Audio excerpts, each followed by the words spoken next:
Irã deu uma. O Iramito deu uma sugestão aqui para começar de novo. Bom, vamos começar de novo? É melhor? O que é que você acha? Para a gente recapitular tudo aqui. Melhor. É melhor. Exatamente. Vamos dar uma pincelada aqui. Bom, então vamos pegar introdução. Escatologia. Vamos lá.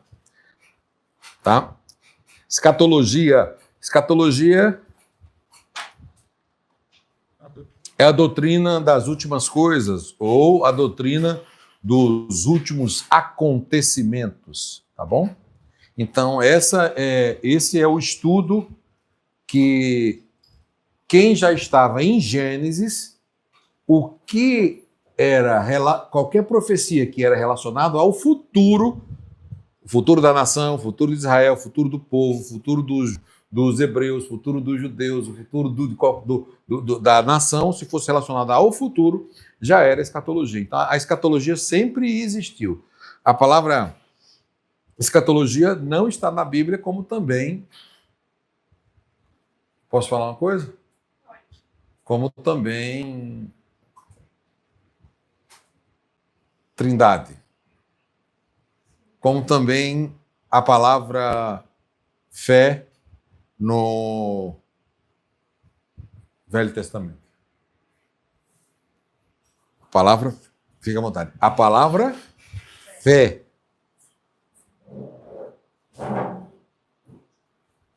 Vão me perguntar? Não. Mas por quê?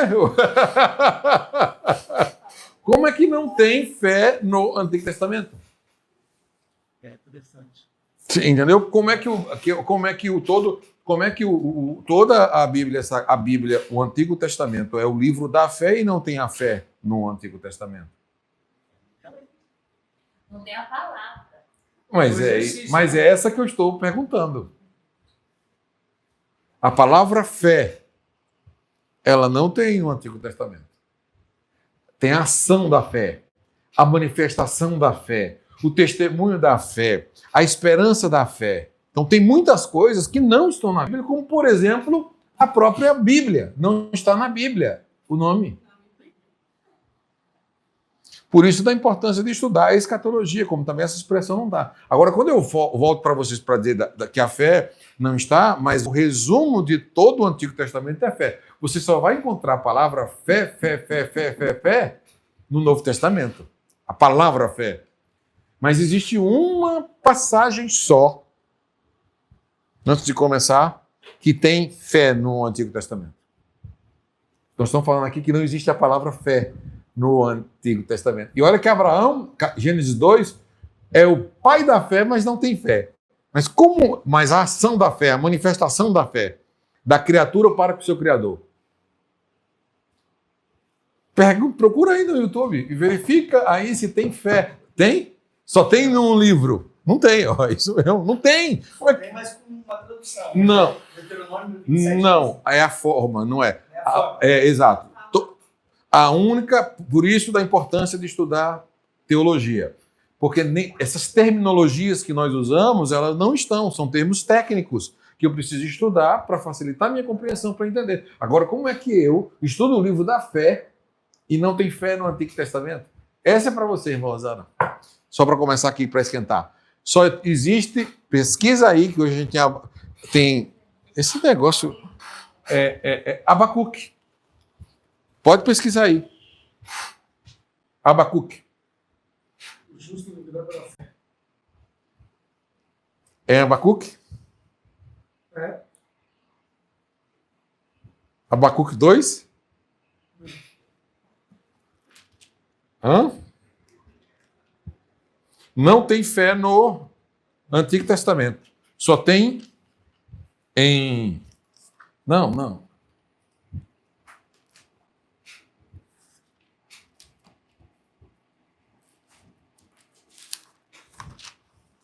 Deixa eu pegar essa relíquia aqui, porque já que eu entrei nesse assunto, deixa eu procurar essa relíquia aqui. Você falou, tem que aprovar. Você usou, agora tem que provar. 2, Abacuque, só existe fé em Abacuque. Isso. O Google foi mais rápido que eu. Como é que está escrito aí? Pastor, ó, Bíblia ambulante. diz assim: eis que a sua alma está orgulhosa e não é reta, mas o justo. Aí, né? Abacuque 2, versículo 4. Só essa aí, já no finalzinho do remanescente, que aparece a palavra fé. O restante nós já vamos encontrar, já falando de fé. Aí quando nós abrimos Hebreus 11. Lê aí uma pessoa assim rapidinho para mim, porque é escuro para mim essa luz aqui.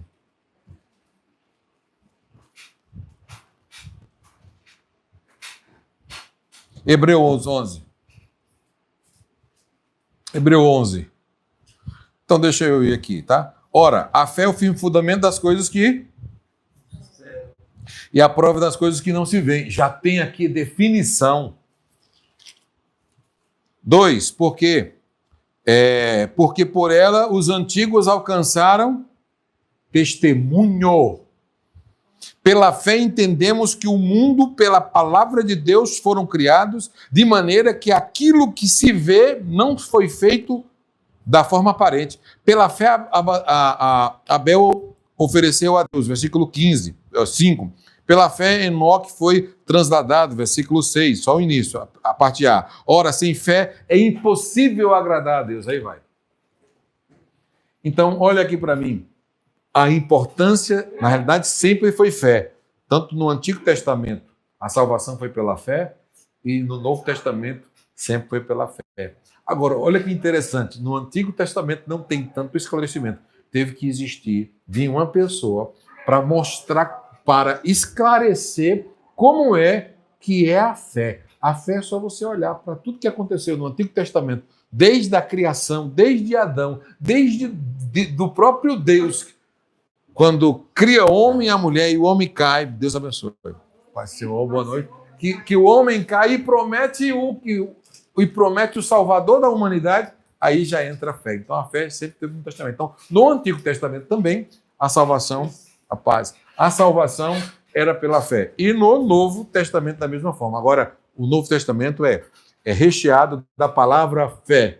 Então, sem ela é impossível agradar a Deus. Então, existem muitas expressões, como escatologia, também não está nas Escrituras. Como também a palavra teologia, como a palavra também cristologia, como a palavra também angelologia e assim sucessivamente. São junções de terminologias grego para dar o significado da doutrina. Então, a palavra escatologia é formada de duas palavras gregas, escatos, que significa últimos, e posterior, logia, que significa tratado, estudo ou doutrina, embora a palavra escatologia não apareça na Bíblia, mas ela é bastante usada nos estudos teológicos, como por exemplo, olha quando aparece na Bíblia a escatologia. As escrituras usam a expressão como últimos dias, tá bom? Últimos tempos, última hora. Então está tudo voltado ao final do tempo. Com base nessas expressões e nessa terminologia, foi tomado para se designar o estudo dos acontecimentos finais ou do plano de Deus para o mundo. Lembrando que nós somos um povo que, quando eu digo nós somos um povo, somos o único povo... Aqui, doutora. Somos o único povo que... nós estamos na introdução, tá? Dando aqui voltando ao aquecimento. Somos o único povo que sabemos o que aconteceu no início, o que aconteceu no meio da história e o que vai acontecer. Eu poderia fazer uma pergunta para vocês aqui, para esquentar o público, e dizer assim: o que seria do mundo hoje se o livro, a Bíblia, ela não existisse? Ou se os homens tivessem conseguido acabar com a Bíblia? O que nós teríamos hoje como base para analisar? Imagine um mundo sem Bíblia hoje. Pode dar 2 ou 3 aí refutações. Eu não estaria aqui. Boa. Você não estaria aí? Boa, outra. Se a Bíblia fosse... Se ela tivesse sido destruída, excluída. Se já está bagunçado do jeito que está hoje, imagina se a Bíblia. Não haveria salvação. Sem possibilidade de salvação, exatamente. Agora imagine hoje com a Bíblia na mão. Hoje tudo as pessoas dizem, não, mas está na Bíblia, eu não acredito. Se é na Bíblia, eu não acredito. Se é do livro, eu não acredito. Vamos para a filosofia, vamos para o campo da ideia. Aí, eu só quero... Imagina de um mundo que não tivesse as escrituras. Eu vi ontem, se quiserem me confirmar aí para ver, acho que acho que bateu o recorde do livro, acho que dos últimos mais vendido do mundo. Continua sendo dos últimos 30 ou 35 anos, a 40, o livro sempre mais vendido do mundo. Pode vir Harry Potter, pode vir... tem o Harry Potter, tem qual outro também? A Mente Milionária, qual é o outro também? Os mais vendidos do mundo. Napoleão Hill, Pensar em Enriquecer. Pode vir qual é os outros também? Aquele o Harry Potter... Martinho Lutero. Não, mas eu falo os mais vendidos do mundo, entrando assim no Guinness, do livro dos recordes, né? Assim, esses livros, eles entram, eles tornam... O livro do Jason Button, do Peregrino, foi um dos mais vendidos. Não, mas ele é um dos mais vendidos desde quando... de John Byrne, ele é um dos mais vendidos assim, depois da Bíblia, mas ele não entrou no livro dos recordes, entendeu? Então, estou só falando do Guinness Book. Que o Guinness Book é o livro número 1 mais vendido do mundo. Ele só perde para a Bíblia. Ele é o segundo livro mais vendido do mundo. Quantas mil?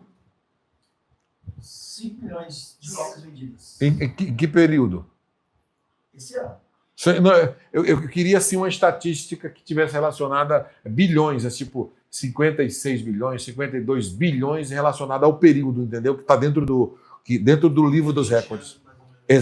Então a Bíblia não é um livro qualquer. Imagina um mundo, um planeta sem a leitura. Não é um livro de mitologia como tem alguns livros que entrou no recorde, livros de mitologias, livros que... Não. Tá não. Não. No livro dos recordes é só, como eu posso dizer, são só livros. Eu vou mandar, depois eu vou pegar uma pesquisa, aí mando para vocês no grupo. Mas tem uns 10 aí, como eu não lembro, mas sim, mas são livros que entraram no Guinness e deles viraram trilogia, como Senhor dos Anéis. Não, mas nada voltado. Não, nada religioso, mas que mudaram uma cultura, que formaram pensamentos da humanidade, é isso que eu quero dizer. Aí você tira a Bíblia, entendeu? Aí você tira... exatamente, tudo contemporâneos. Aí você tira a Bíblia dentro dessa venda, dentro dessa humanidade, dentro da cultura que existe hoje, você tira a Bíblia e deixa esses no Guinness Books, que estão no mundo inteiro sendo vendidos. Como seria a humanidade com essas mitologias, lendo os livros de bruxaria, de magia, de mitologia? Don Quixote. Sempre ele vende bem. Em terceiro está o Harry Potter. Harry Potter. Aí depois tem um dicionário chinês. Não, esse aí está atualizado, mas tira esse aí, vai outro. Nos últimos 10 anos. 10 anos, é assim que eu quero, isso. 3,9 bilhões isso. de exemplares vendidos. Ótimo. O livro vermelho de mão. Livro vermelho. Com 820 milhões. Isso. Harry Potter, 400 milhões. Isso. O Senhor dos Anéis, 103 milhões. Isso. O Alquimista, 60 Alquimista. milhões. É brasileiro, Alquimista, né? Alquimista é do Brasil. Código da Vinci, 57 Código milhões. da Vinci. Esses são os Exatamente. Então, olha só, imagina a cultura sendo... as pessoas recebendo... Juntando os 6 livros. Não deu que o... Da Bíblia. Isso, mas o que eu quero dizer aqui na minha introdução? Um país sendo aculturado, recebendo esse tipo de cultura sem a existência da Bíblia. Por que eu quero dizer para vocês? Porque por mais que tudo isso aqui está acontecendo, e são dados, são dados que provam isso, a Bíblia ele é vendido, mas ele não é o mais lido. E não é o mais compreendido.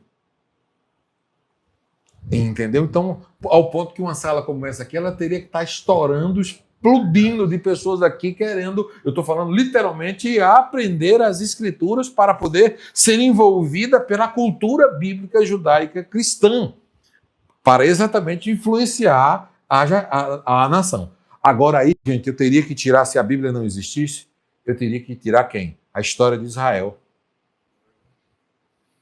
Ok? Eu teria que tirar a história da criação da humanidade. Eu teria que teria que tirar a morte de Cristo.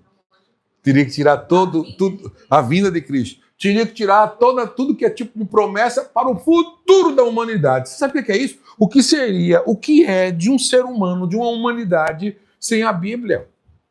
A Bíblia é um livro que você tem a informação que ela é realmente divina, porque tanto o Gênesis quanto o Apocalipse, eles foram criados, levaram 1.100 anos aproximadamente para existir a história, mas parece que era um sendo terminado e sendo copiado o outro, e Deus escrevendo exatamente para dizer aqui, está aqui a minha palavra para que a humanidade saiba o que foi, o que é e o que vai acontecer. Se não tivesse a Bíblia, a gente iria viver as cegas, né? Sem saber o que aconteceria. Nós seríamos uma nação como muitas nações, sem Deus, sem paz, sem salvação e sem esperança. Imagina.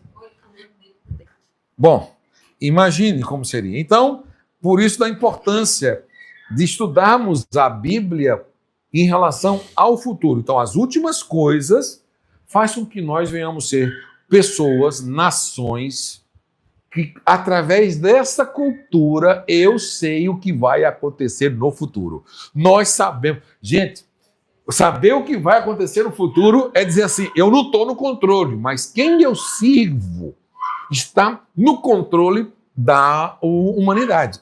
Isso é estudar a escatologia, tá bom? De eternidade a eternidade. Então, a escatologia, dando continuidade, ela é a coroa da teologia sistemática, ela deve ser uma resposta às questões deixada em aberto aos capítulos da teologia. Este estudo teológico, escatológico, mostra Deus sendo final e perfeitamente glorificado na obra das suas mãos. Mostra a obra de Cristo sendo coroada com a vitória perfeita, revelada pelo Espírito Santo, efetivando a completa santificação. Essa aí está na página... Aqui está na introdução, né, gente? Deixa eu ver aqui onde está. É na introdução, tá? Isso, na página 2. Santificação do povo de Deus. Apresenta o pecado sendo totalmente destruído e o homem sendo transformado à imagem do Filho de Deus. A escatologia mostra a igreja militante sendo transformada em igreja triunfante, completamente vitoriosa, gloriosa em Cristo. Esta disciplina está especialmente relacionada com a salvação cristã, porque quando se fala em escatologia, o arrebatamento, por exemplo, ela está relacionada a um julgamento. Um julgamento tanto para os que ficam, quanto para os que estão sendo arrebatados. Então, quem vai para o céu também vai passar pelo julgamento que nós vamos falar sobre as bodas do Cordeiro. Bom, não podemos menosprezar a doutrina, não podemos menosprezar a doutrina das últimas coisas, sobre a pena que ficarmos sem o devido conhecimento e a segurança e principalmente a alegria da salvação. Há uma variada divergência hermenêutica no meio, principalmente protestante, acerca dos últimos tempos. Isso é uma realidade. Porém, em vários livros da Bíblia, principalmente no Apocalipse, encontramos referências relativas aos acontecimentos finais da história. Em toda a Bíblia encontramos as referências relacionadas aos fins dos tempos. Este foi um dos assuntos mais ensinados por Jesus Cristo, fim dos tempos. Agora, deixa eu só, antes de comentar aqui qualquer coisa aqui com vocês. A pergunta é: nós estamos falando aqui de fim dos tempos, de escatologia, doutrina dos últimos acontecimentos, né? Doutrina do que vai acontecer. sobre o que Jesus sempre falou sobre isso. A minha pergunta para vocês é, o mundo vai acabar? O mundo vai explodir? O mundo vai entrar em um colapso? Os planetas vão chocar com a Terra? A Lua vai fundir novamente? Vai acontecer outra fusão? Vai cair de novo eclipse e matar toda a humanidade? A humanidade vai entrar em extinção? É o que se fala aí. A humanidade está sendo apavorada sobre o fim, ao ponto que até nós caímos também nisso. Porque os filmes, as revistas, os cinemas, tudo que está demonstrando, vai cair, é lua, é planeta, é o cosmos, alguma coisa vai acontecer e a Terra vai acabar. Porque a energia está acabando, então o negócio é irmos para outro planeta. Habitar um outro planeta. A minha pergunta é, esse planeta já acabou uma vez? Não. Esse planeta foi destruído alguma vez? Nunca foi destruído. O que houve foi julgamento das nações, no caso do dilúvio. Existem teorias e teorias que estão colocando na humanidade que o mundo vai acabar. Pois até o final dessa aula eu quero chegar a uma conclusão e dizer para você que do jeito que era no Éden vai chegar um período que Jesus só vai dizer assim, acabou a atuação de Satanás. A terra volte o que era, o ar volte o que era, a atmosfera volte o que era, o vento volte o que era, o espaço volte o que era, o planeta volte o que era. E nós vamos estudar isso, sabe aonde? No milênio. Tá bom? Aí o que acontece? Eu já vi gente e cristãos desesperados, apavorados. Meu Deus do céu, vai vir um planeta. Eu lembro, eu era pequeno, lá no Pernambuco, eu tinha bastante gente que eu sabia que era do pessoal da capa do livro preto, que dizia, os bodes, que chamavam antigamente na minha região, e tinha os negócios de eclipse, cometa Halley, acabou, o mundo vai acabar, e as pessoas achando que e não acabava, e com isso Jesus voltava para muita gente, que as pessoas se matavam. Ano 1000 da era cristã, por causa do eclipse do Sol, do eclipse da Lua, e assim sucessivamente. As pessoas sempre colocam, agora que vai acontecer, vai ter uma segunda Lua agora na Terra, porque vai entrar na órbita aí um planeta, nós vamos estar com uma segunda Lua, estão sabendo que vai entrar na órbita, né? Pô, o pessoal já está começando a ficar super preocupado com isso. Aonde que isso cai? Aonde vai cair? Mas tudo bem. A minha grande alegria estudando escatologia é saber que o Deus da Bíblia é o Deus que está no controle de todas as coisas. Ele está sentado no trono, no controle de todas as coisas. Isso é o que nós temos que entender. Por isso que nós temos que estudar a Bíblia. Agora, antes de estudarmos o futuro, temos que estudar o passado. Então, vamos falar sobre uma introdução sobre as 7 dispensações, tá bom? Rápido para entrarmos no nosso ponto. Bom, falando das 7 dispensações, no estudo introdutório da escatologia bíblica, faz-se necessário não só falar sobre os últimos acontecimentos, como também relembrar do passado como ponto de partida para entendermos o presente e o futuro que está se aproximando. Por exemplo, o passado já foi presente e futuro, e o presente será passado, mas já foi futuro. E o futuro será presente depois passado. Por isso se faz necessário estudar as Escrituras e estudar a Bíblia. Porque eu já falei para vocês várias vezes, alguns de vocês aqui quando fala algum texto, alguma coisa, volta 2000 anos, volta 1000 anos, volta 3000 anos atrás, vai voltar no livro de Jó. O livro de Jó é mais antigo do que o Pentateuco, mais antigo do que a lei. Um exemplo. Você vai ler o livro de Jó, quando você vai ler o livro de Jó, é um livro mais antigo do que as leis estabelecidas por Deus. Um exemplo.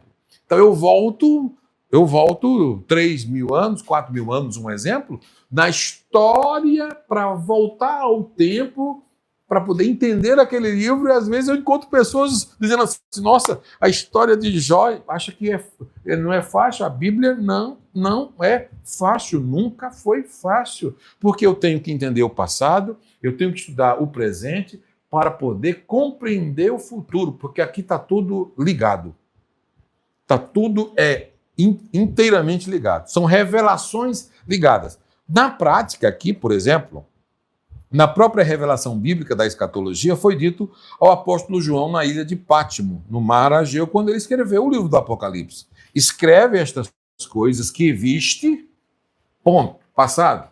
As que são presentes, as que depois destas hão de acontecer futuro, Apocalipse 1:19.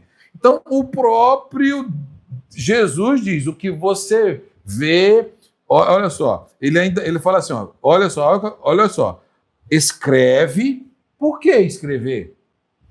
O que você está vendo, escreve, porque é passado, porque é presente, porque é futuro.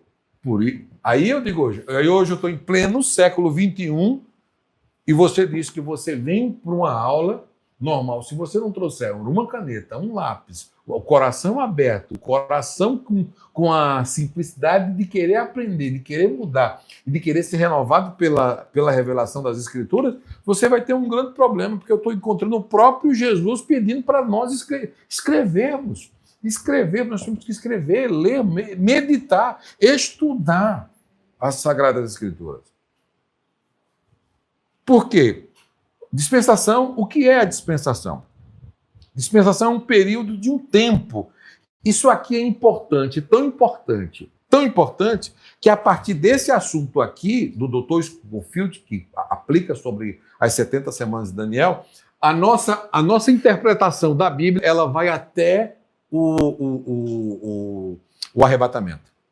A partir daqui. Porque a dispensação é o quê? É um período de duração ao qual os homens são provados a respeito da sua obediência e revelação à vontade de Deus. Ou seja, todos os períodos que a humanidade já passou, todos os períodos que existiu na Bíblia, quanto à inocência, à consciência, o governo humano, o patriarcal, a lei, a graça e o milênio, são períodos que Deus deu para o homem de oportunidade para testar a obediência do homem em relação ao seu Criador. Cada período diferente. Por isso, nós estamos num período... Qual é o nosso período hoje? É um período totalmente diferente do período de Adão, de Abraão, de Isaac, de Jacó e dos patriarcas. São períodos diferentes. Por isso, quando eu olho para as Escrituras e eu vou ler um texto, eu volto para Abraão, eu tenho que entender o período e a forma que Abraão era provado em relação à sua fé. E as condições. Eu digo uma coisa para vocês, com muita simplicidade no coração. Gente, a época da igreja primitiva, matava-se cristãos no período de testar a fé, e o maior teste da fé era eu dizer assim, eu morro e não nego, você morria, a igreja crescia, era outro período. Hoje, em pleno século XXI, no mesmo período dispensacional, não é mais assim. Se você morrer, a igreja não cresce, ela se escandaliza. Porque existe uma atuação diabólica que o diabo muda. Escuta e marca. O diabo muda. Em todos esses períodos dispensacionais, o diabo também muda a sua forma de atuação para atingir o povo. Toda forma ele muda. Todo período dispensacional ele muda para... Por quê? O povo não é testado em relação à sua fé. Então, em relação à fé, automaticamente o que acontece? O diabo também muda. Vai mudando para fazer o homem pecar. O maior propósito de Satanás é nos fazer pecar. E fazer o quê? Fazer com que eu e você venhamos desobedecer. E agora, para quem estuda a Bíblia como nós estudamos, quando nós olhamos para o futuro, nós já entendemos que até no futuro, grande maioria, até dos que nasceram no milênio, vão desobedecer. como esse negócio é sério. Ou seja, dando continuidade, dispensação é um período de oportunidade que Deus concedeu ao homem através de toda a sua história sobre a Terra. Estes períodos foram divididos pelos períodos teológicos, divididos pelos teólogos em 7. Aí entra o período. A dispensação da inocência. Essa dispensação durou da criação do homem, em Gênesis 2:7, até a consequente expulsão do Jardim do Éden, em Gênesis 3:7. Não tem período, não tem data, o primeiro período dispensacional, porque não se sabe quando que começou, mas só se sabe quando ela houve a conclusão. Mas ali dentro do Éden, tudo ali é um mistério. Eu não acho, mas essa dispensação, eu acho ela uma das mais difíceis de todas. Agora me pergunto por quê? Porque não tem subsídio para estudar, meu irmão. Entendeu? Então tudo é superficial. Eu tenho que tomar cuidado para falar. Vou falar da serpente, tenho que tomar cuidado. Tenho que falar do fruto, tenho que tomar cuidado. Falar do local, eu tenho que tomar cuidado, não sabemos nenhum local. Temos aí um GPS, mas não temos que tomar cuidado. O jardim colocado aonde? Temos que tomar cuidado, é muito cuidado. A pessoa tem que ser muito responsável. O Éden, na realidade, o jardim foi colocado no Éden. O jardim foi implantado no Éden. O Éden já existia. O jardim do Éden foi colocado lá. O Éden já existia. Foi implantado lá no local. E lá nesse local, no Éden, era a primeira terra. O Éden aqui, esse período dispensacional, é o período da terra, Irã, em que não existe estudos para você analisar exegéticos, entendeu?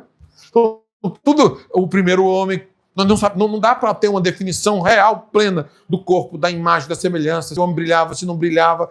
Nós temos que tomar sempre muito cuidado, como era o corpo de Adão, se brilhava, nós sabíamos que brilhava, o tamanho, a altura, entendeu? O jardim, nós estudamos aqui da preocupação do anjo,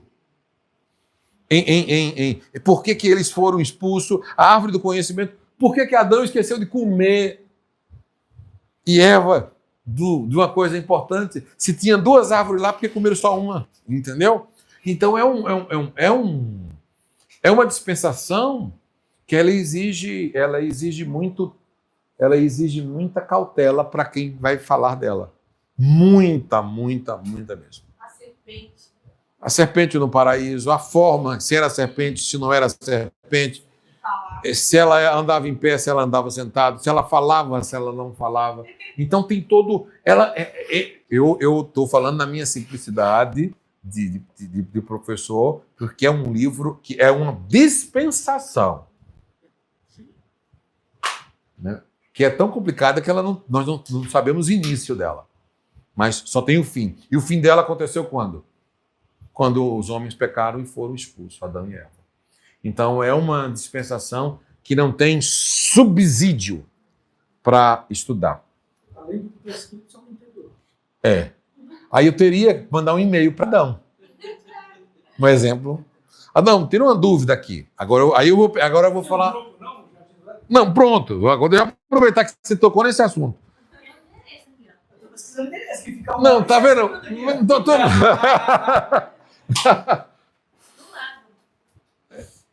Mas tem fruto lá, tem fruto. Pronto.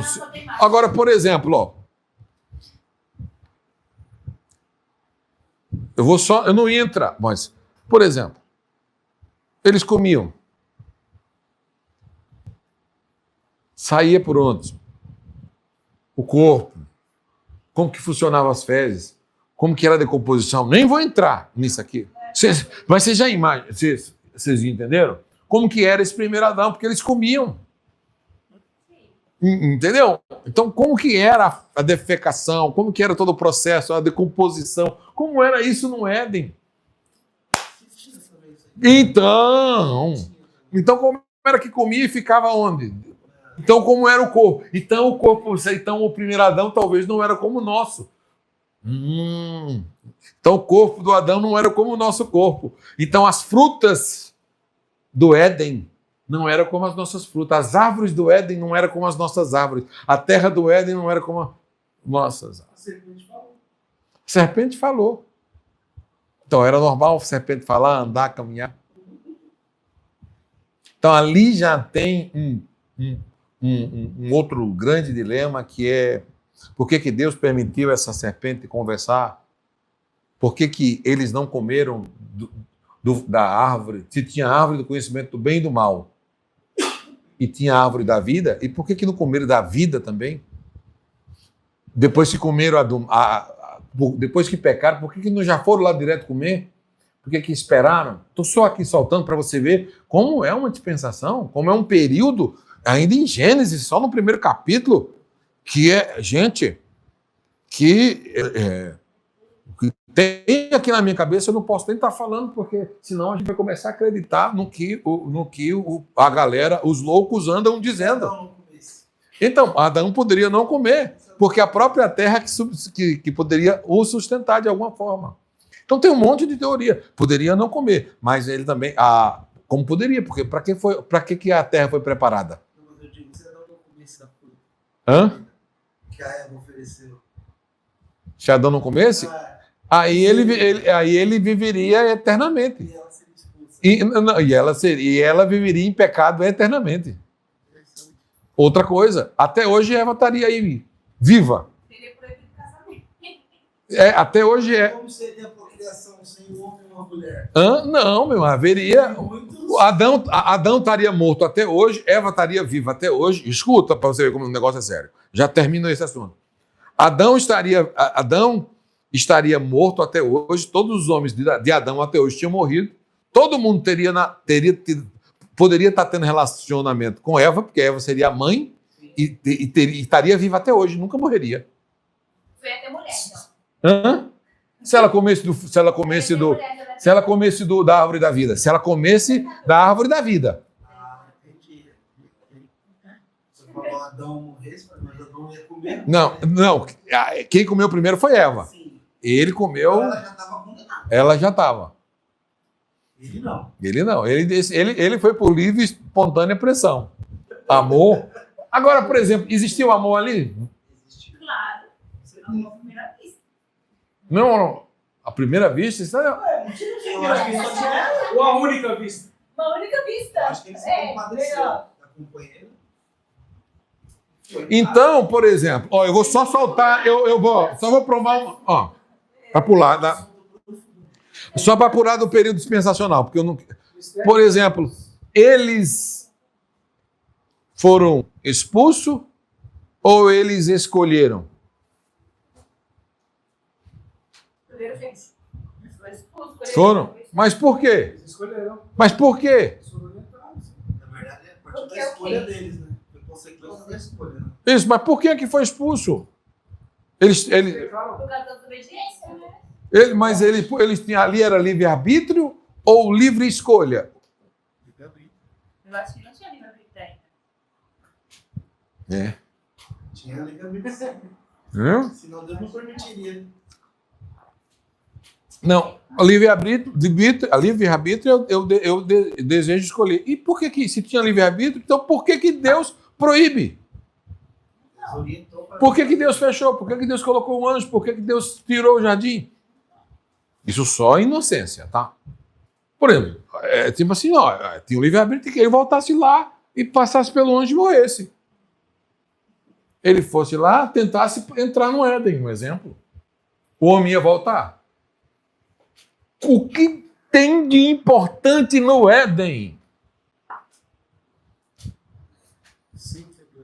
Vamos para a próxima dispensação.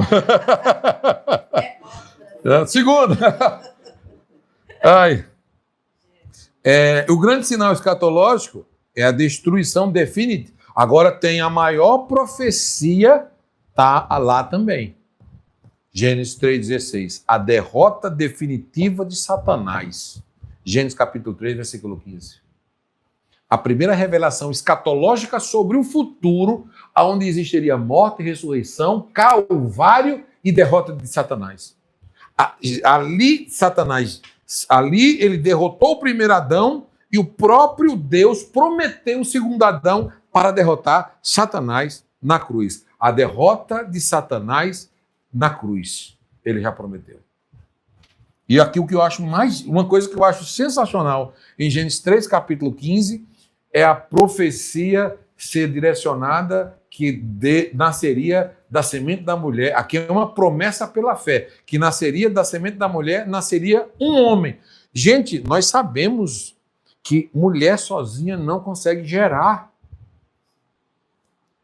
Está fora do código genético. O código genético não existe. Mulher precisa do espermatozoide masculino para que haja fecundação. Aqui, já no primeiro texto das Sagradas, a pergunta que eu fiz no início da aula, se não existissem as Escrituras, já tem um texto dizendo que o Messias nasceria de uma mulher e essa mulher seria virgem e ela não teria coabitado com ninguém e o que seria gerado dela seria do próprio ventre, através de um milagre gerado dela mesma, da semente da própria mulher, gerada por uma semente do Espírito Santo. Eu estou sendo claro, não? Eu posso explicar porque é o único, né? É o único caso. Esse caso aí tá fácil. Tá claro? Porque aí você pega lá e diz assim, como é que a mulher nasce? Jesus, ela nasce e o que é gerado da mulher é gerado do Espírito Santo. Ali tenta explicar que não tem como se explicar como é que aquele feto foi gerado. O Espírito Santo foi lá, pronto. Ali, como é que se chama ali, aquele ato ali? Como é que chama aquele ato ali? Não houve coabitação. Houve um ato divino. Ah, sim. Divino. Não. É um milagre, mas não. Como se chamou esse ato aí? Nos cromossomos. Rapaz, é sério isso. Cromossomo divino com cromossomo humano, humano e divino. E ali, nasce ali no feto e o divino e humano. Coração. Como é que chama isso aí? Como é que chama esse ato? Hã? Desculpa. Hã? Não? Vai. Gente! Não, eu estou falando do divino com o humano, mas tem um ato. Não, tem um ato. Como é que... João capítulo 1, versículo 1. Se fez e habitou. E nós vimos. Ele se fez carne, ele habitou ali. Pum! E gerou o que ali? Gerou o quê? Qual o nome desse fato? Quando o embrião começou a bater na barriga de Maria, aconteceu um negócio chamado puf!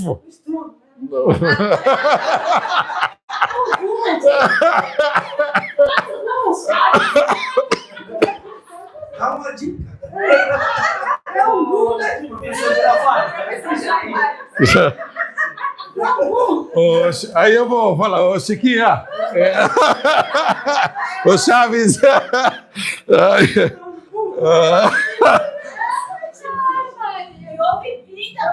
Isso, mas como que chama o Deus? Olha aqui, irmã. O Deus Filho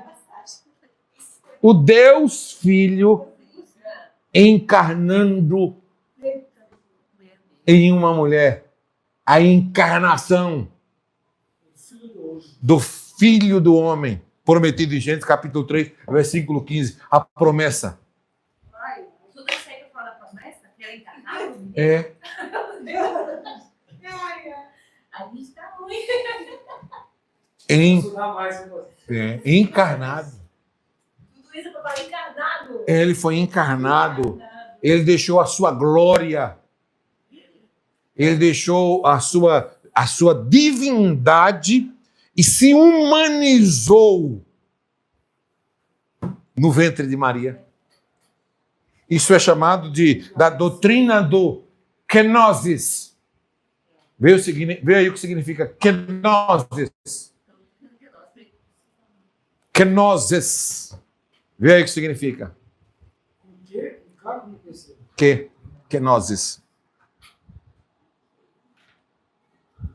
Pronto, isso é importante porque...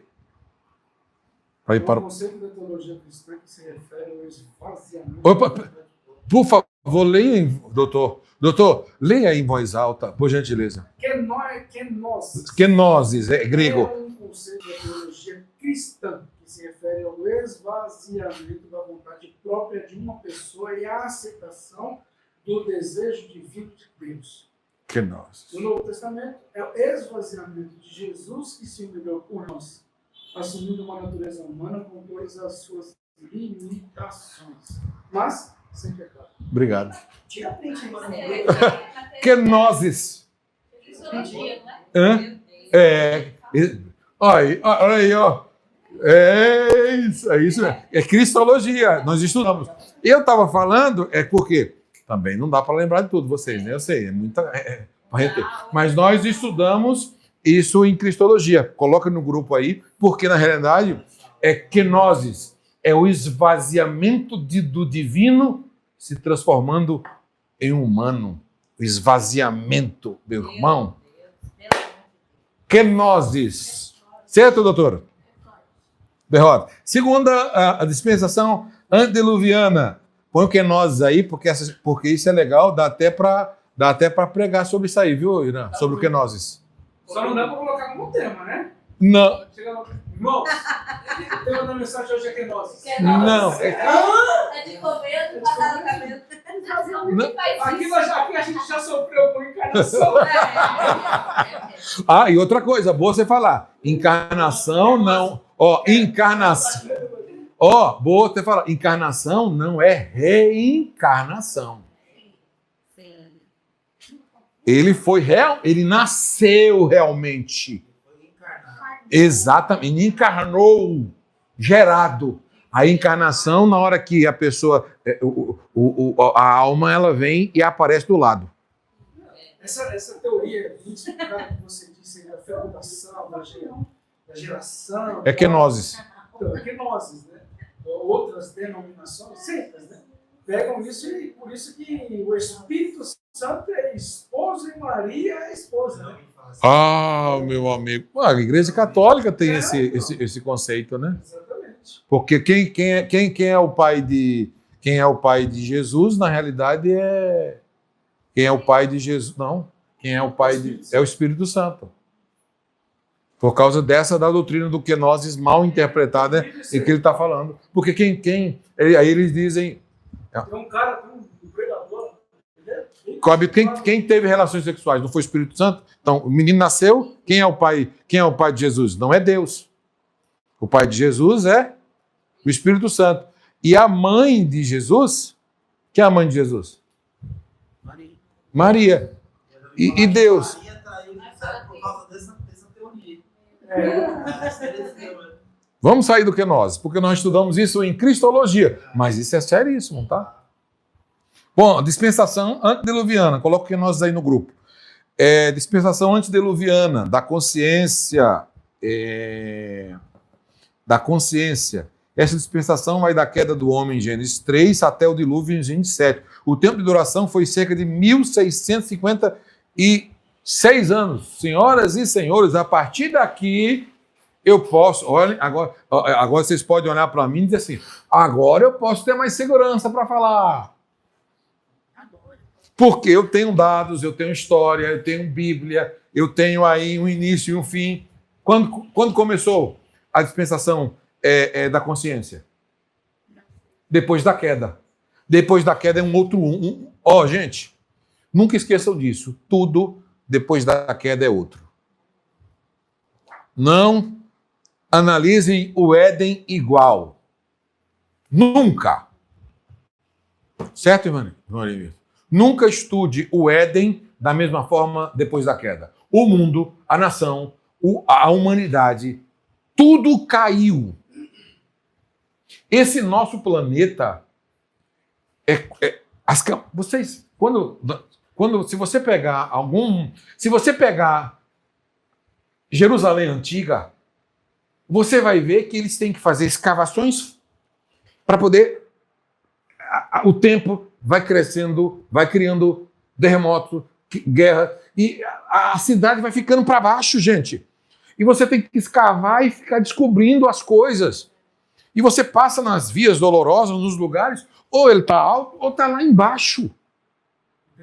Os destroços. E você fala, como é que é isso? Então a Jerusalém é lá embaixo, mas com os tempos, as camadas, os períodos, os milhares de anos. Dizem que pelo menos de 150 a 200 anos, a Terra ela vai crescendo por causa do pó, da poeira, dos terremotos, dos maremotos. Vai mudando. Por isso que existem muitas coisas no mundo inteiro que jamais vão descobrir, que estão enterrados. Vê aquela ilha de Malta, aquelas cabeças que só tinham cabeça, depois foram escavando aquilo lá. Vocês viram que tinha o corpo inteiro? Como é que pode colocar um negócio daquilo naquelas pedras no início da ilha? E tantas coisas como isso. Então, a partir daqui, nós temos aqui uma segurança. A partir da queda, o mundo é outro. O mundo, a partir daqui, começou a ter transformações. A água não é a mesma água, as plantas não são as mesmas plantas, o oxigênio não é o mesmo. Tudo caiu. Tudo caiu. Entendeu? Por isso, quando você vai analisar qualquer coisa pós-queda, não olhe para o Éden com outros olhares. Todos estão destituídos da glória de Deus e do Éden. E do Éden, ao ponto que o Éden é tão importante, que um reflexo do Éden é paraíso. E o paraíso, ele vai ser dado somente para aqueles que aguardam a esperança da semente da mulher. Porque a semente da serpente foi a guerra, a desordem, o inferno, fazer com que todos venham perder a paz, a esperança, mas a semente da mulher veio trazer paz e esperança para que o Éden futuro, o Éden restaurado, ou não o Éden restaurado, na realidade, mas o Éden aonde iremos habitar numa ideia de paraíso pós-arrebatamento, é o que nós acreditamos para o nosso futuro. O mesmo direito que o Adão teve e Eva, nós também vamos ter. E Satanás, sabendo do direito que Adão e Eva tinham, fizeram pecar e perderam a prioridade do Éden, é o que eles fazem com que nós viemos pecar. Sabe por quê? Porque hoje nós temos uma média de idade de 70 anos para viver. Os homens aqui nessa dispensação antediluviana viviam... Qual foi o homem que mais viveu na Terra? Matusalém. 966 anos aproximadamente, mais ou menos isso, 966 ou 990, quase 1000 anos. A dispensação teve 1656. Olha aí. Você sabe o que é? Ele conheceu todo mundo e o povo não morria, pregava para o povo e o povo não morria. Você sabe o que é você pregar todo dia para uma pessoa e ela não se arrepender 1000 anos, 500 anos? Você prega 2 meses, já não desiste de uma pessoa hoje, a gente? Nessa época, olha, aí os tempos foram sendo abreviados. E os períodos de oportunidades foram diminuídos. Olha o que eu vou falar para vocês. Ao ponto que a responsabilidade maior está para quem tem menos tempo. Sabe quem é? Nós. Nesse tempo também aí não existia também essa... Não falar em doutrina, porque é a visão teológica. Não tinha essa doutrina do arrependimento aí, né? Tinha. Ali era... Aqui? Pura, né? Aqui era arrependimento, que era antes Aqui era antes do dilúvio, era arrependimento literal. Noé era um dos tais, que era exatamente arrependimento dos pecados, porque era baseado em aonde que era baseado aqui? Quais eram os princípios? Princípios de Deus, princípios da criação do homem, santidade, guarda do sábado, homens do bem, oferecer sacrifício. Então já não é tão arrependimento. Nossa, Então, é isso que eu do falo. estabelecimento da lei. Cumprimento do estabelecimento Isso, obrigado. do Boa. arrependimento. Isso, olha lá. Isso, vai, vamos juntar. O que Deus fez quando criou Adão? Colocou ele no médio, ele caiu, a partir dali ele fez o que o homem começou a fazer a partir. Quais eram os princípios de Deus na formação do homem? Santidade, casamento único.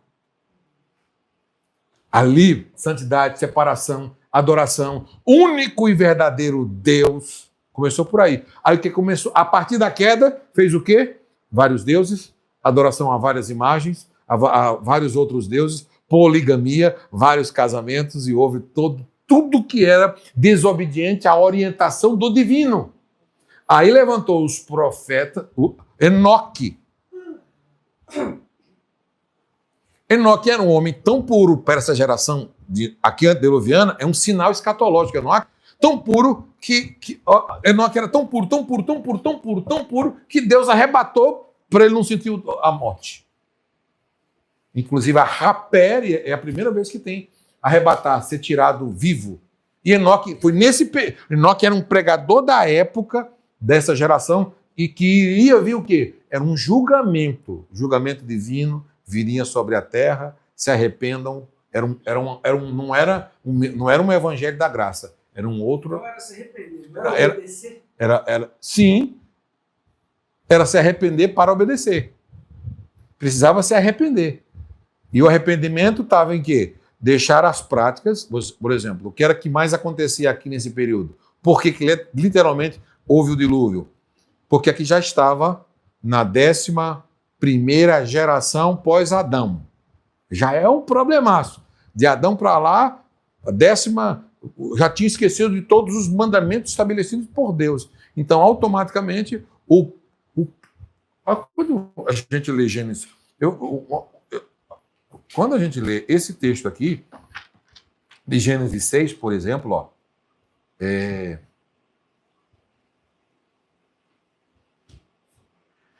Gênesis capítulo 6. Lê para você ver. Que palavra dura de você ouvir.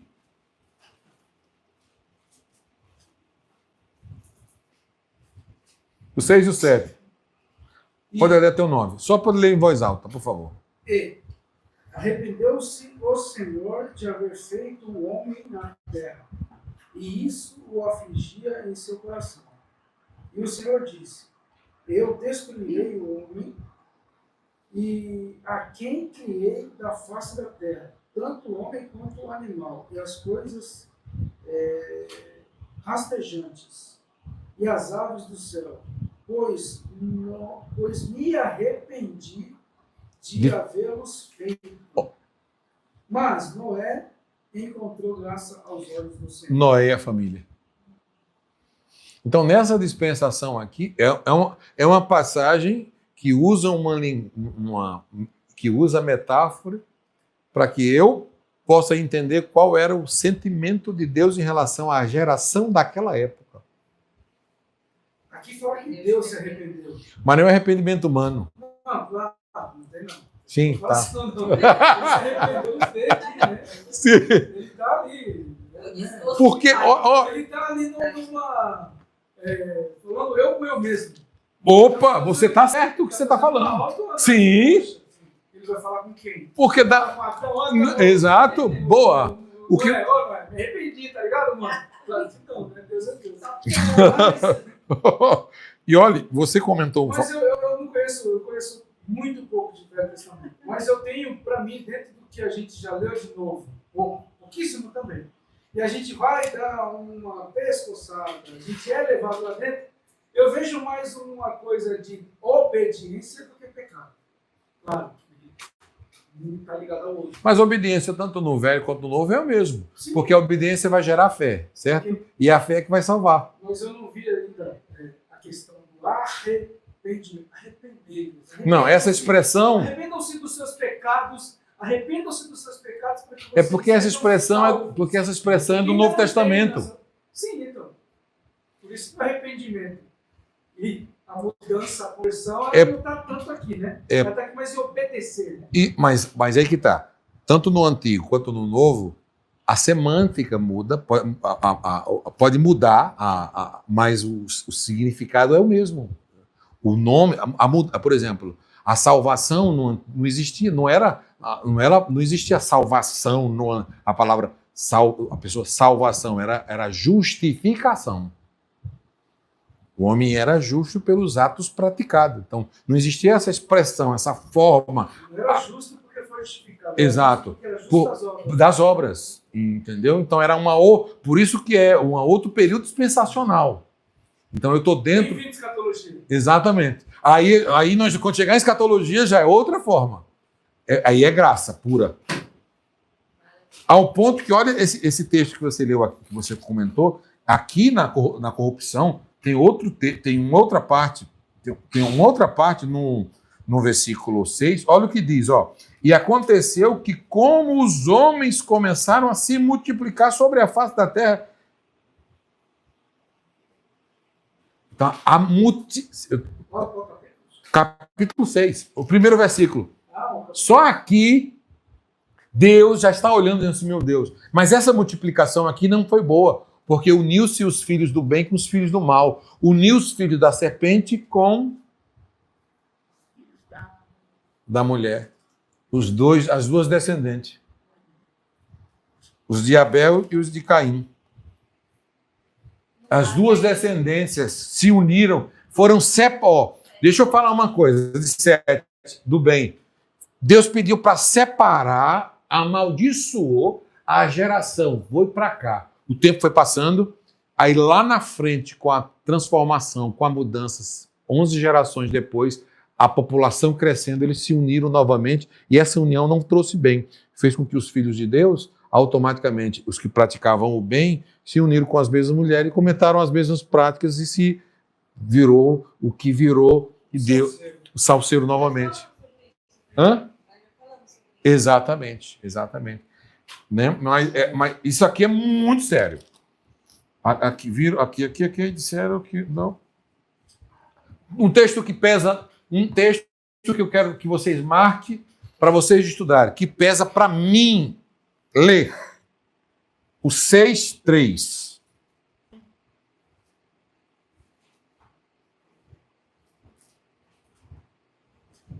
É a segunda vez que existe a expressão na Bíblia 3, espírito, meu espírito, espírito de Deus. É a segunda vez que tem essa expressão. Alguém pode ler aí para mim, por gentileza? Então disse o Senhor, o meu espírito não agirá para sempre no homem, pois este é carnal, e seus dias serão 120 anos. Não, depois vocês estudam, Deus dizendo assim, olha, depois vocês só estudam, analisam um período, essa palavra não contenderás. Não contenderás. Ou seja, aqui, a 11ª aproximadamente geração, Deus, era a 10ª geração no clima que estava aqui, de corrupção mais ou menos, e o Espírito de Deus contendendo com o povo. Você sabe? E o povo não se convertia, ao ponto que só que se converteu nesse período dispensacional, quem foi? Noé e sua família, que são símbolos aqui do arrebatamento da igreja, que será preservada do juízo divino que virá sobre o mundo, que virá sobre a terra. Tá? Próximo. Dispensação. Para você ver como é interessante. Eu postei do grupo para vocês esse período, essa questão de dispensação, ela é tão ampla, que para mim ela teria que entrar como disciplina. Um exemplo. Eu futuramente tenho propósito futuro das 7 dispensações ser uma disciplina teológica. Inclusive no bacharel online é uma disciplina. Online ela é uma disciplina, mas eu quero futuramente colocar. Por quê? Isso aqui é profundíssimo, é sensacional. É a Bíblia inteira em 7 períodos. mais fácil de entender no conceito geral. Ao ponto que eu postei aí o manual para vocês, depois vocês olhem. Quem quiser, depois eu trago um impressinho bonitinho para vocês saberem um dos recursos que eu uso lá. Eu postei lá no grupo, tá? Aquele manual, o que eu uso, entendeu? Que eu uso para estudar as 7 dispensações, tá bom? É o mais usado, é sensacional. Só as 7 dispensações. Vamos para a terceira dispensação. Os que quiserem, depois falem, que eu trago para vocês. Porque aí vocês depois estudam particularmente, individual, separadamente, cada detalhe, cada divisão, a terra, o período, o estado, enfim. Bom, a terceira dispensação é chamada de dispensação pós-diluviana. Aqui nós temos agora a dispensação do dilúvio, pós-diluviana, né? Que ela vai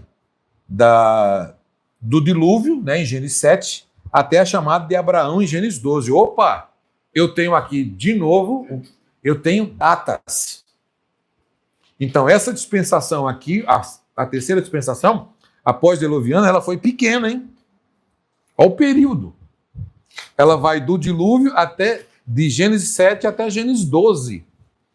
Então, quando você for ler esse período, quando você for ler Gênesis 7 até 12, ele tem um período. A partir da chamada de Abraão, em Gênesis 12, a forma da obediência é outra. Sabe por quê? Porque ali, no 12, Deus já está chamando Abraão para formar uma nação com as características de Gênesis, do Éden. Ou seja, ó que legal. Que não é adorador de imagem, com meu povo, e abençoa, ao ponto que quando você lê, vamos ler Gênesis 12. A partir de Gênesis 12 é uma outra realidade. Olha as bênçãos.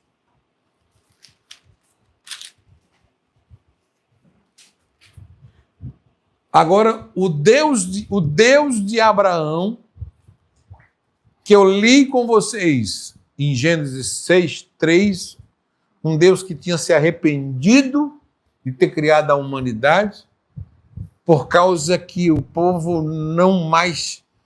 A nação antediluviana era uma nação perversa e má e uma das coisas que para mim ruim da antediluviana era o tempo. Né?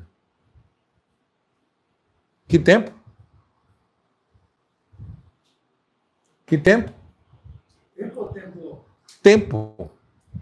Eles viviam muito. E o Espírito atuando, os profetas, os pregadores da época, dizendo que o dilúvio vai vir julgamento e o povo não está. Só acreditaram quando a água veio. Não tinha chuva na terra. Como é que o povo ia acreditar que vinha aquele tipo de chuva do céu, da terra, dos oceanos? O povo não acreditava. Aí Deus, ainda no 6 aqui, olha que parte bonita aqui. Quando fala de dilúvio, antes dessa época, houve chuva? Houve. Normal. Mas não era uma chuva de ficar dia e noite chovendo sobre a terra e algo mundial no globo. Era local, como existe até hoje. Porque o clima pós-pecado, a natureza pós-pecado caiu. Então, automaticamente, houve uma desordem no clima. A partir da queda de Adão e Eva, houve um descontrole no clima da terra, na temperatura, no calor, na chuva, o que acontece até hoje. Então, houve. E isso só vai ser mudado assim. E vai ser mudado assim. Assim. Isso porque é um plano, então, estabelecido por Deus. Sim. Ele criou os céus, terra, o mar e todas as coisas. A partir daí ele precisava de alguém para cuidar, certo? A vegetação. Sim. Isso veio da terra, não é. Precisava cultivar, por exemplo. Certo? A cultivação, cuidar do... Não, antes do Éden, ele era antes do Éden, da queda, é por isso que eu falo. Não, o que eu digo assim... Pós? Depois? Não, pós, vou chegar lá. Aí, pós precisava. O plano dele... A boa colocação que o Irã está fazendo aqui agora. O plano dele, exatamente com que esses dois, esse homem, essa criação que ele fez, foi para cuidar de tudo isso que ele criou. Ele precisava Isso. que fosse cuidado. Quando caiu Adão e Eva, então caiu tudo. Tudo. O plano dele foi... Não, o plano não. O plano de cuidado. Sim. A natureza... Sim. A natureza... Deus falou aqui que você arrependeu. Isso. Ele falou que você arrependeu. Isso. Assim, imagina assim, a depressão de Deus. Poxa, eu estou fazendo tudo certo. Eu estou fazendo tudo de um jeito, Verdade. depois de outro. Não, tudo é verdade. Não, entendeu? Não? Tem colocação? Eu acho que mais ou menos nessa direção. Porque, pô, Leandro, eu te dei lá para você cuidar. Professor, faz assim. Não, e eu tem uma coisa, aqui é tudo automático. Direção, O orvalho cai... Depois... Aí, a partir de agora... Aí, por isso que a própria maldição para o homem foi, a partir de agora... Tudo isso aqui podia vir até você. A partir de agora, você tem que suar. Maldita é a terra por tua causa. Acho que uma maldição pesada. Então, isso, é sobre isso. Então, tudo caiu, como você disse. Isso. Tudo caiu. Tudo caiu. Não foi só Adão e Eva. Tudo que correspondia a isso caiu. A perfeição. Exato, caiu. A terra, aí nós podemos dizer, a terra hoje é uma terra caída. Isso. Certo? Boa. A terra, ela está poluída pelo efeito do pecado de Adão. Porque foi por causa dele que todos pecaram. Agora pode botar. De novo, ainda é? Aqui outra versão da Bíblia aí. Vai. Fala assim aqui. O meu espírito não agirá, não é mais o contenderá. Sim. Na Essa é inatualizada, né? Não agirá para sempre no homem. Mas por isso que eu deixei para vocês analisarem. Porque o que é que... Já analisei aqui já. Eu li dessa forma aqui e eu fiquei nessa... Você viu por quê? Já. Aí teve uma coisa interessante logo na sequência. Aí, a partir daí, tem uma coisa. A partir dali, Deus estabeleceu uma coisa. Então, deixa eu ler, aproveitar. Gênesis 6. Qual que é o meu pedido hoje? O meu pedido é Senhor, não afastas de mim. O teu espírito. Era o que a nação de lá fez. Não queria o espírito. Certo? Sim. E aqui, ó, você só vai viver 120 anos. Aí agora entra. Exato. Exatamente. Aí agora, o que ele fala assim, ó? A partir daí, ó, porém os seus dias serão... Deus, a partir daqui, ele determinou, ó, os 120 anos. Queria, ó, para quem... Eu ia morrer, mas 120 anos era um decreto, né? Para o dilúvio, não é isso? Para o acontecimento do dilúvio. Eu tô com uma geração aqui que vive quase 1000 anos e não morre. E o Espírito agindo e o povo não morrendo. Aí o Espírito diz, a partir de hoje vocês têm 120 anos e o meu Espírito vai parar de atuar. E agora vai vir chuva e eu vou ter representantes para dizer que vai haver chuva. E se vocês não acreditarem, eu vou renovar a terra. E com a renovação da terra, ele chama Abraão e diz, Abraão, vamos ler, né?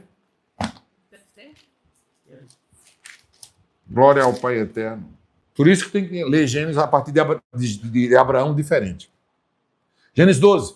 Ora, o Senhor disse a Abraão, sai da tua terra, da tua parentela e da tua casa, do teu pai, para a terra que eu te mostrarei. O que me chama a atenção aqui já de priori, que fé é essa que faz você sair de casa sem um GPS para uma terra que você nem sabe, não tinha luz, aqui, lembra que eu falei no início da aula, não tinha fé, expresso a palavra fé, mas aqui tem a ação da prática do homem. O que é fé? É os nossos problemas. O que é eu e você sem os nossos problemas dos antes, do depois e do agora? É isso que aquece a nossa fé na soberania do Eterno, daquilo que Ele nos prometeu para o futuro. Era o que aconteceu com Abraão.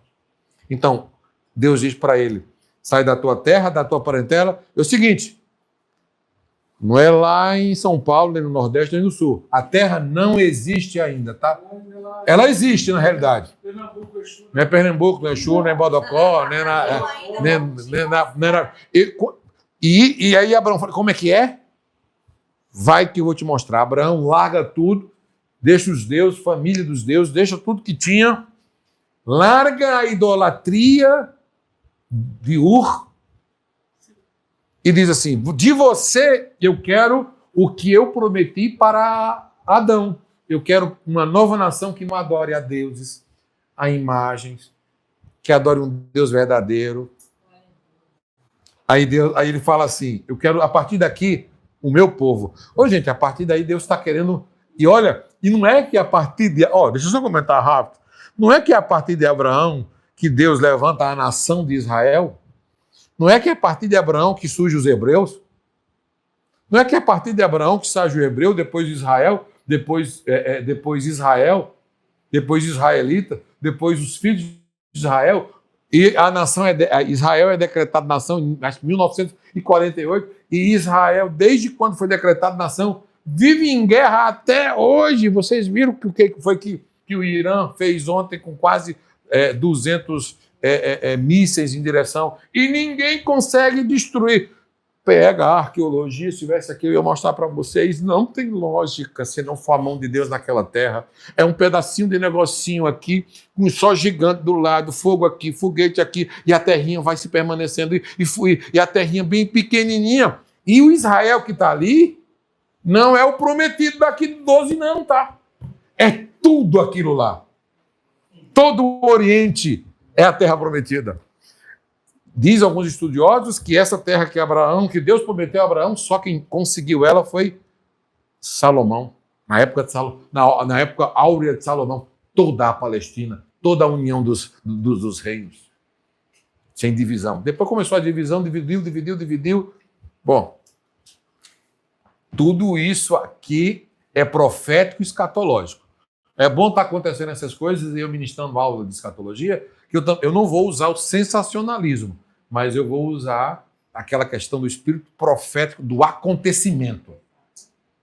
Sabe o que eu quero dizer com isso? Se está acontecendo hoje, eu tenho um livro que eu fiz uma pergunta para vocês no início, se nós tivéssemos jogado isso aqui fora, o que nós íamos saber do início da humanidade, do homem, o que nós saberíamos do futuro. Eu e vocês aqui sabemos o que vai acontecer com Israel. Marca aí, 75% das profecias, tem um negócio aqui, 75% das profecias, 75% de toda a profecia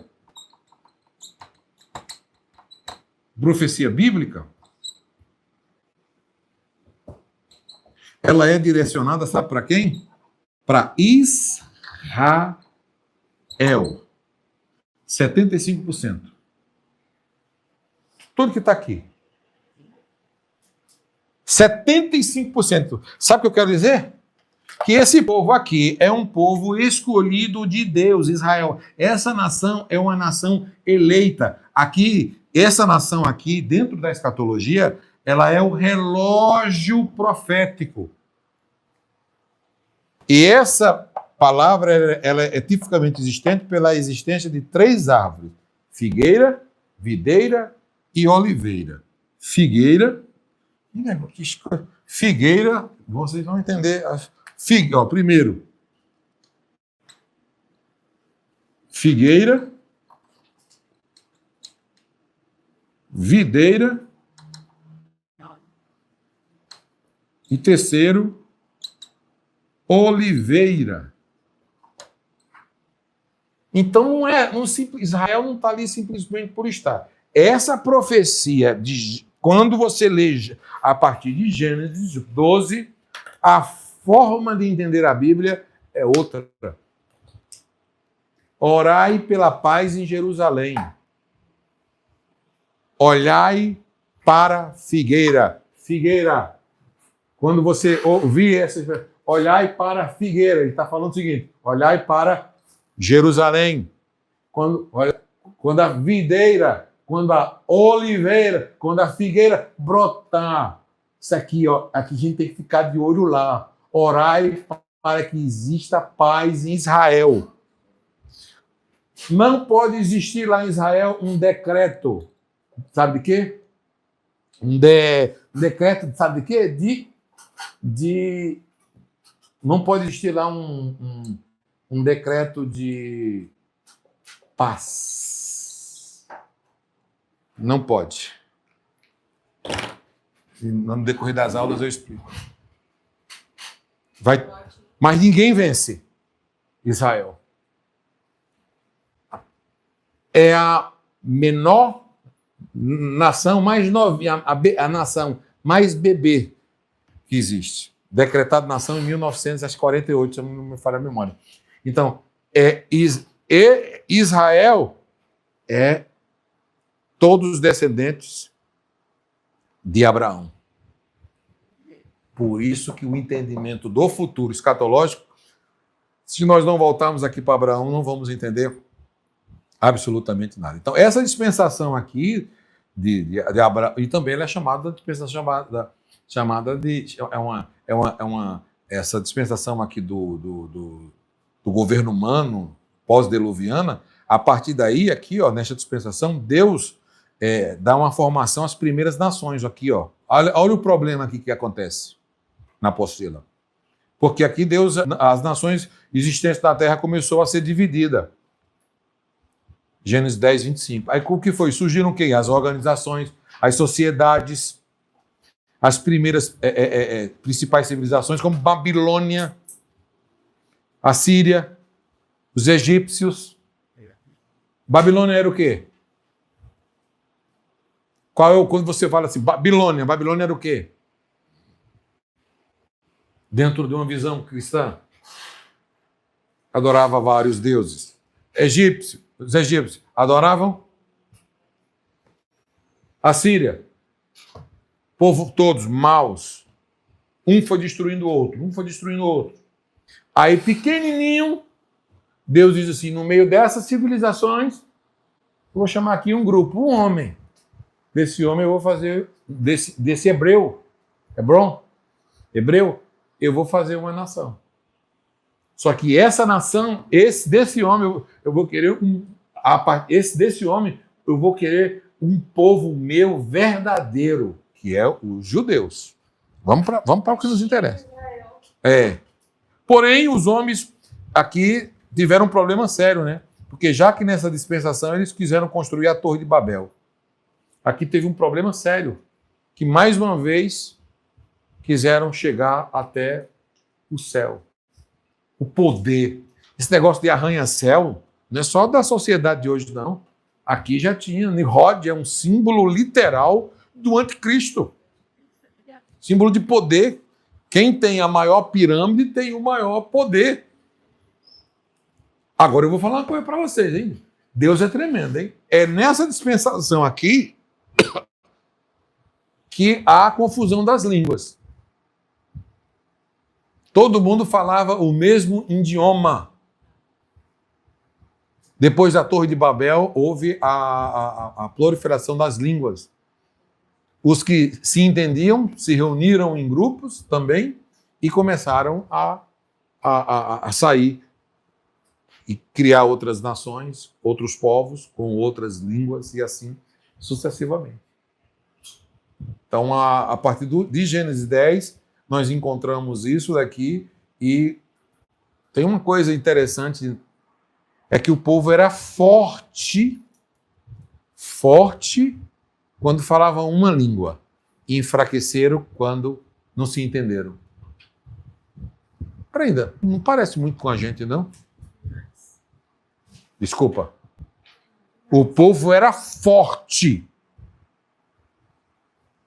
Todos se entendiam. Vamos construir, todo mundo, vamos construir. Quando perderam o poder da comunicação, se enfraqueceram. Olha, irmãos, o negócio é sério. Aqui tem um monte de gente, todo mundo aqui trabalha, vocês sabem. Se você trabalha com 3, ou 4, ou com 5, com 10, se tiver 2 ou 3 que não trabalham, ou que tiver com a comunicação fora,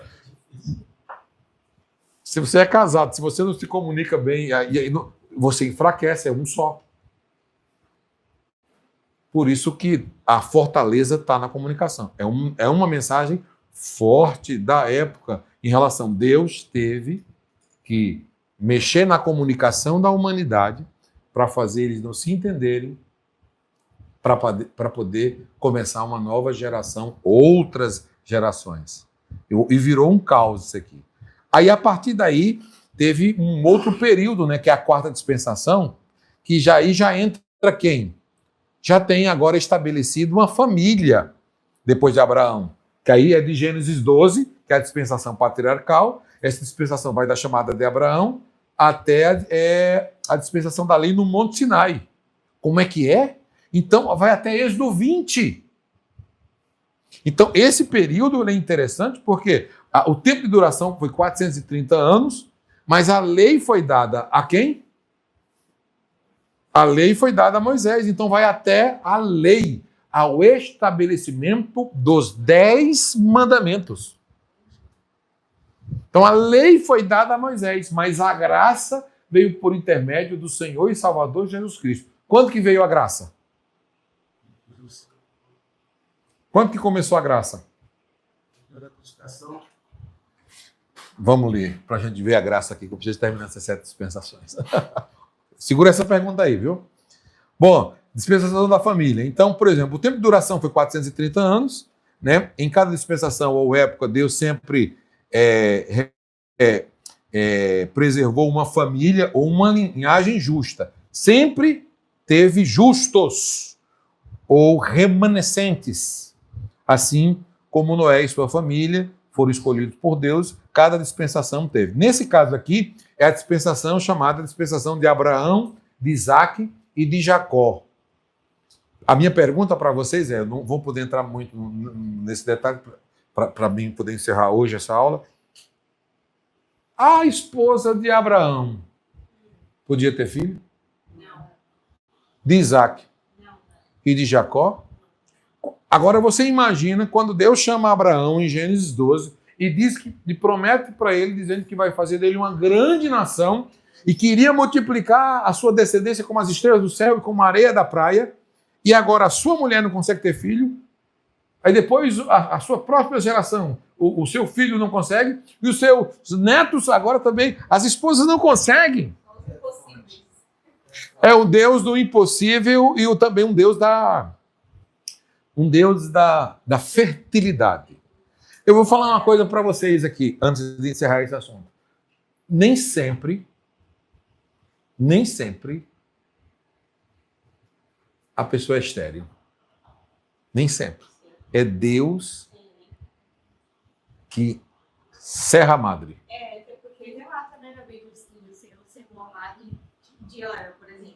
Sim. O Senhor observou a madre dela. Ali é um tempo. No caso de Ana, especificamente, ele deu um tempo e depois tem uns negócios bonitos que foram assim, depois o Senhor visitou Ana e Ana teve 5 filhos. É sério. Está onde escrito isso em 1 Samuel. Como é que pode um negócio desse? Deixa eu ler para poder só dar uma resposta para você mais. Está em 1 Samuel, não é isso? É isso para os leitores. Você lê ainda a Bíblia? Só na teologia. Não acredito. Por isso que eu não deixo, sabe, Irã, de ler a Bíblia, porque às vezes é tanta correria na nossa vida que esse manuseio, 1 Samuel, peraí, deixa eu pegar junto. 1 Samuel, capítulo 1. Aquela aguinha, por favor, irmão. Ele acabou a água do pastor ali. Você sabe que existe galardão para quem... Irmã, sabe que existe galardão para isso, né? Foi o que Jesus falou sobre aqueles que deram um copo de água para um dos seus escolhidos. Grande é o galardão no céu. Isso está relacionado ao trabalho. A gente precisa entender isso. Um copinho d'água desse, você não sabe o quanto que você vai receber de pagamento divino. Agora, se a irmã depois pagar uma churrascada... Também, estou só interpretando o texto, tá, irmã? Mas eu estou evitando churrasco, essas coisas, mas é só para poder facilitar. Eu não me nego de fazer nada para o Senhor, desde limpar a casa, a pintar um negócio, a fazer qualquer coisa para o reino de Deus. Está relacionado a galardão. E a recompensa virá com ele. Inclusive, nós vamos estudar isso aí. Aê!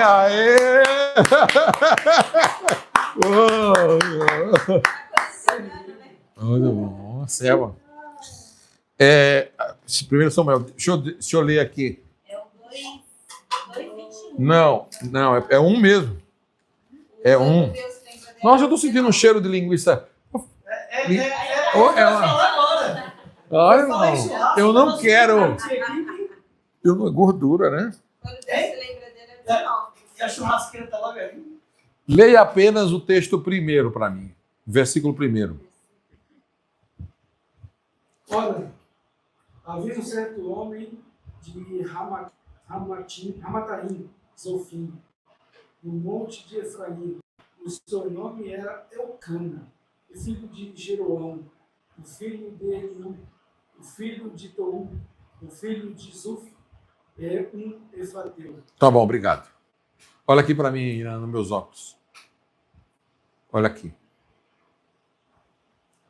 Por que que o livro de Samuel apresenta no primeiro versículo uma pequena... Quem está falando? Quem falou? Irmão, hoje está tudo teólogo, né?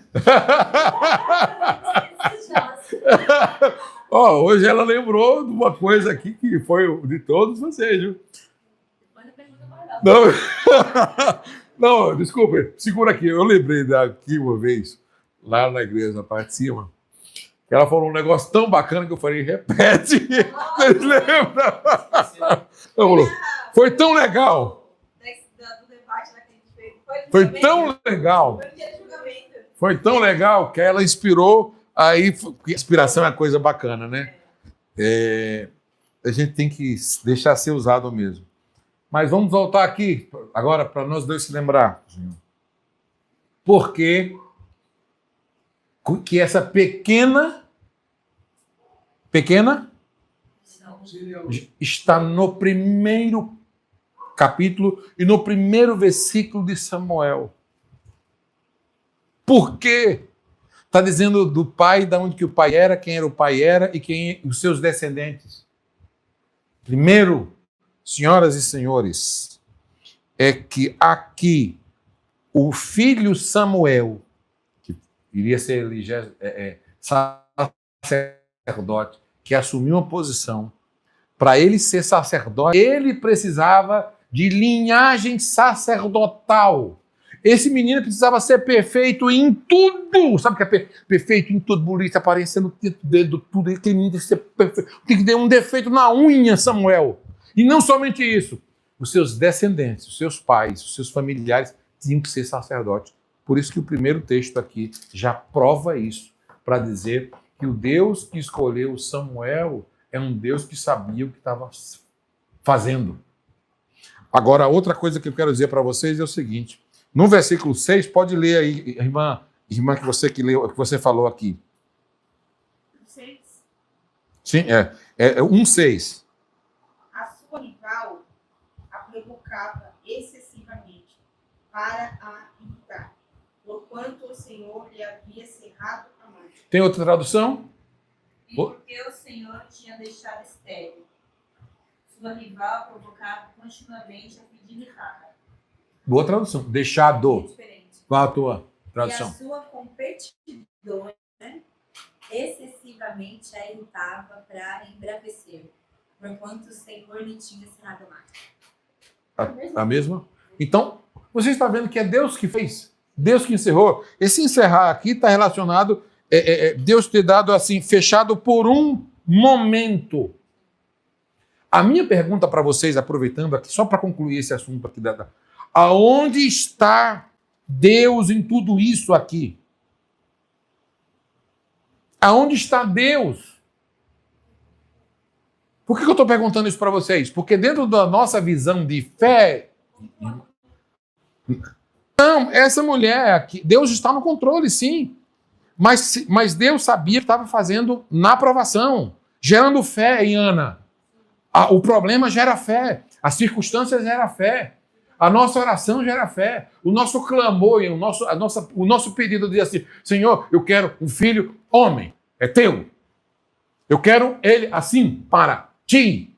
falar, ao ponto que essa mulher chegou a falar, tanto que não saía mais nem palavra da boca dela, nenhuma aqui. Deus sabia de tudo o que estava acontecendo, mas Deus deixou na sua divina soberania, deixou aquela mulher passar por aquilo tudo, permitiu tudo aquilo acontecer, porque Deus já sabia no controle de todas as coisas. Encerra por um tempo, para que a promessa aconteça, nasce o menino, e vamos ver se ela entregou. Na hora que nasce. E o que eu acho lindo é que, lê o 17 aí, por favor, 1:17. Não dá para ler tudo, porque senão... Então lhe respondeu Eli: vai-te em paz, e o Deus de Israel te conceda a petição que lhe fizeste. Olha o poder de uma oração, de quando alguém você diz assim, me abençoe a minha vida. Eu não posso, eu posso estar fraco como eu for. Olha aqui para mim. Eu posso estar igual esse homem aqui que estava. Ofni e Finé, os 2 filhos dele, nem vou entrar em detalhe como que estava aqui a situação. Ele diz que o Deus de Israel realiza o desejo do teu coração. Olha só, meu irmão. Aí aquela mulher vai para casa e no versículo 19, leia por gentileza. Levantaram-se de madrugada e adoraram perante o Senhor. E voltaram e chegaram à sua casa, a Ramá. Eucana coabitou com Ana, sua mulher, e lembrando-se dela, o Senhor. E lembrou, né? Aqui está, lembrando-se dela, o Senhor, ela concebeu e, passado o devido tempo, teve um filho. Isso, pronto, tá bom. Eita, então, por exemplo, naquela mesma noite, eles coabitavam sempre, né? Mas estava por um período. Deus é um Deus, irmãos, que sabe o que faz. Por um período. Aí ela volta para casa, coabita com o marido. E naquele momento que eles estavam coabitando, pô, que expressão é essa? Está escrito o que aí? Lembrou o Senhor? Lembrou-se dela, o Senhor. Não, Senhor, naquele momento que estavam na cama, abriu a madre, que estava fechada. Glória a Deus. Aleluia. Olha.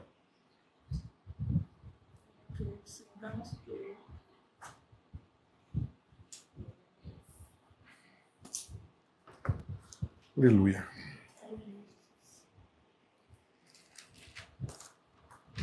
Nós não sabemos muitas coisas. Não sabemos. A gente sonha num menino só. Coisinha pequena. Aí Deus está dizendo assim. Agora pode ler, irmã, o versículo que você queria ler. Gênesis, 1 Samuel 2:21. Aí você vê o que Deus faz. O Senhor foi bondoso com Ana. Ela engravidou e deu à luz a 3 filhos e 2 filhas. Enquanto isso, o menino Samuel crescia na presença do Senhor. Amém. Glória a Deus. Você pode glorificar a Deus. Aleluia. A gente pensa pequeno. Santo de Israel. A gente pensa pequeno, gente. A gente pede assim, eu só quero isso aqui, gente. Eu só quero isso aqui, eu só quero isso aqui. Não, não. A tua fidelidade, a tua confiança, sabe? Que é uma piada, Deus é tremendo. Você pede, você só quer, ai Deus. Eita, glória. Desculpa aí, tá, gente? Aleluia. Saramacho, caramba. Aleluia. Glória. Saramacho, caramba. Deus, maravilhoso. Aleluia. Aleluia. Deus é tremendo. Deus é tremendo. Revelações poderosas. Você pede algo pequeno e Deus fala, não, eu tenho muita coisa para ti. Aleluia. Você planejou, Deus é maravilhoso. mas meus planos são outros, os caminhos são outros. É verdade, Jesus. Obrigada. São perfeitos. Teira bachora bache. Tiri loia se ai chorai de provacei de provacei de. Chào ấy nào một chơi đi phơi đi vào ấy chào ấy bị hay đi khơi phố bị đi sai đó út sang. Kana Maria na dovea ti si more mana se ya jiko fluma che sabat. Aramanto flows med hand flomas teoriam de haste.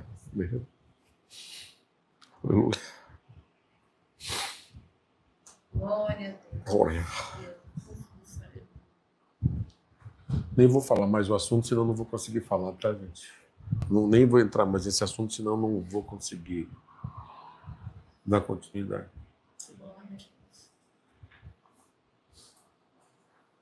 Deus tremendo. Aleluia.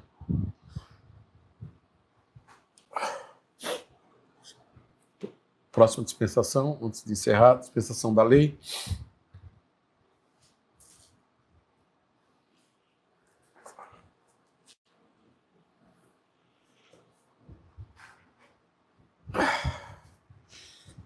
Que na realidade nós não somos merecedores, né? Por tudo que Deus fez por nós e faz, e fomos atingidos pela graça de uma forma que superabunda os nossos corações. E essa nossa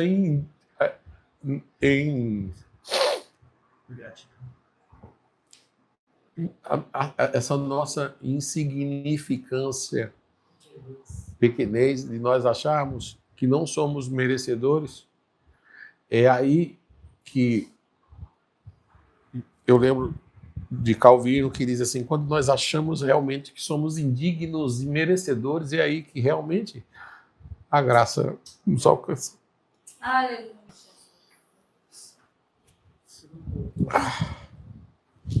Aí que está a diferença entre os pentecostais, É verdade.